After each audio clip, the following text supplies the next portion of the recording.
excited to be finally making my gallery wall. I have shared my some of the supplies that I have picked up for it a while ago, and I'm finally getting around to doing it. Actually scheduling a video to go up live tomorrow is what's kind of pushing me to get it done. So this is a budget-friendly gallery wall. It's a large picture frame gallery wall. So I'm going to show you. It's going up on that wall right behind me. So I had picked up these frames at Michael's and I got 40% off. No, they were 50% off. And I think they ended up being $4.99 each, 50% off, and I had picked up 6 of them. And then I had picked up this acid-free mat, which is the matting for the frame, but I only picked up one because these were, I think these were $10. I will have all the prices listed down below. And I found that because I needed 6 and they weren't on sale, I used the 40% coupon for this. They weren't on sale. The frames were 50% off, but these weren't on sale. So I only picked up one, and I'm gonna use this one as my stencil for all the other ones.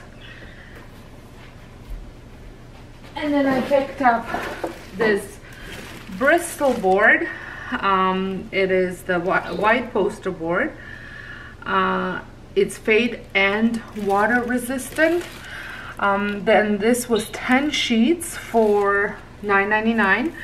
So I will be using these and creating matting for my frames. And then I had my pictures developed and enlarged at Costco.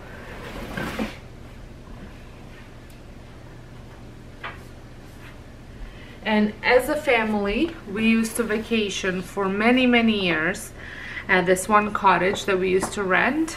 It was in up north. It's not very north, but it is up north in near Haliburton, Ontario, and on a lake called Redstone. And we used to we rented a cottage there for about 6 or 7 years, and some of our holy smokes.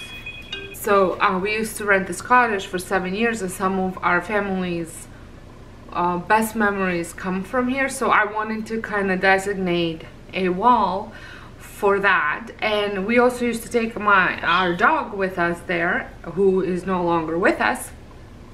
So and he loved it there. He loved to swim. He was a golden retriever, so I wanted to incorporate him. So I had printed 6 pictures to use. So the first one is this, and then I have this picture.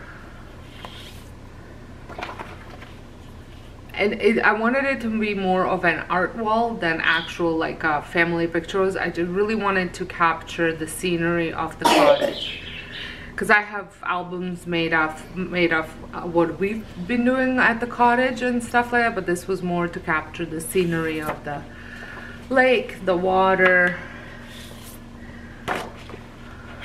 I love this one. I think this is one of my favorites. Oh, focus. There we go. And always tons of driftwood. Some of the driftwood around in my house and in my yard had come from this cottage.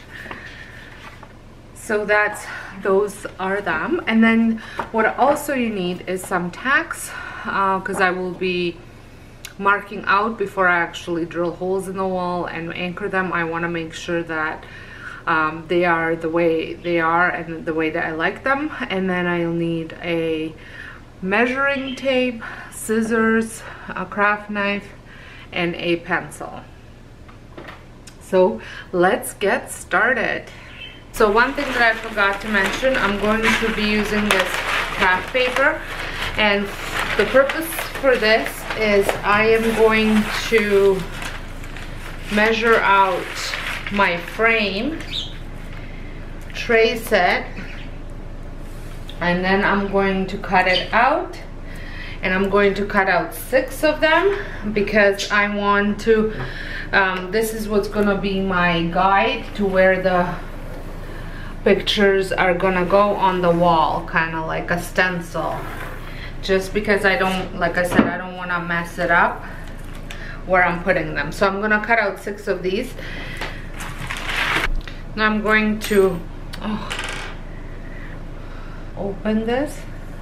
Okay, so I'm gonna just put this down.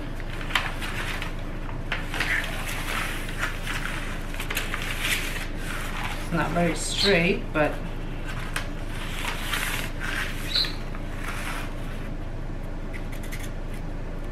just kind of give me a guide where the hanging part will be. And I'll do that for all of them. Now I'm going to cut out my mat. And for the cutting board, I'm using my giant meat cutting board.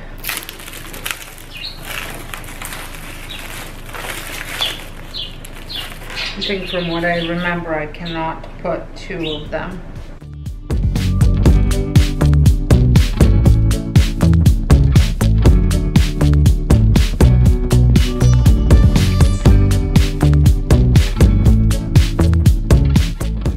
Okay, 5 more to go. So just to show you how I'm gonna assemble this. So all of the sides slide out of the frame. Then I have positioned my picture exactly when I want it. And then I'm going to put tiny piece of tape just to hold it in place, so it doesn't move once I hang it up.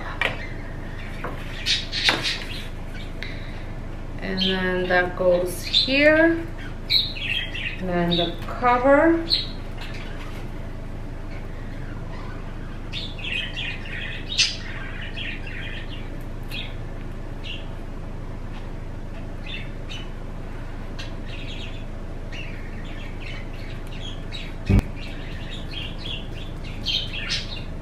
And now I'm going to assemble it back in place.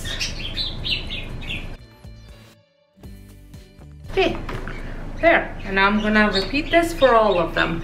So I am ready to put the stuff on a wall. I'm going to measure out and find a middle point for the width and the length.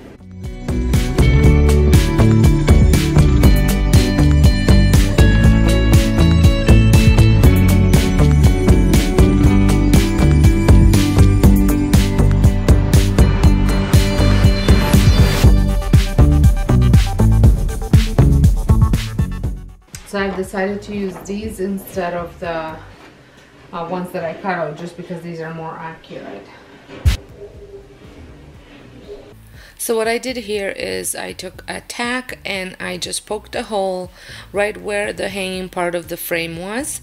So that was my guide to where I'm gonna put a nail to hang it up.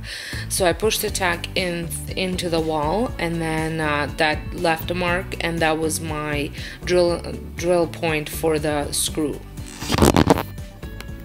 I wasn't overly happy with the height from the bottom to the top, so I ended up moving it a little bit, just centering it a little bit more.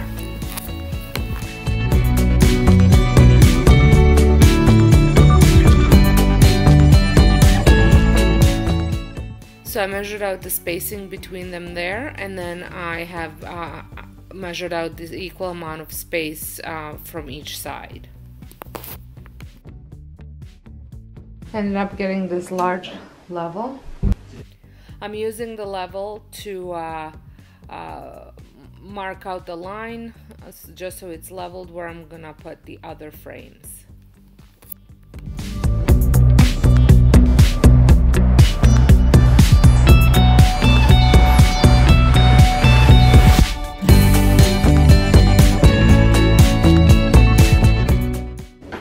So I'm using the anchor kit, this rubber hammer, small level, and a drill, and a screwdriver. Now I just remove the tack and drill a hole where the tack was so I can put an anchor and a screw in.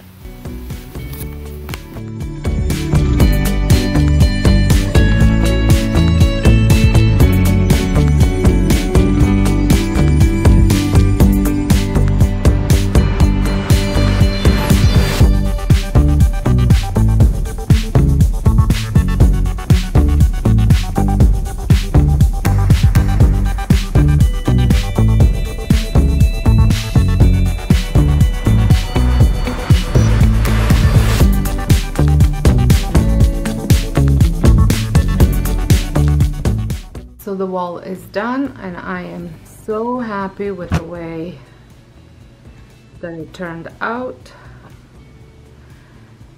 And I think I got it pretty straight. I did put a level to it, and it seems pretty straight. So the whole project came under $75 with the pictures, because the pictures cost me $27 at Costco. They are 11 by 14, and I will have the prices listed in the description box, what everything cost, and if I can find the frames that I had picked up at Michael's, I will include them as well as the mat that I used as a stencil. So I hope you enjoyed this video. If you did, I would love it if you press that thumbs up.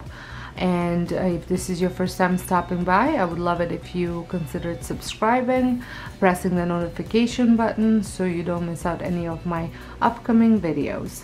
So until next time, hope you all have a wonderful day, and thank you so much for watching.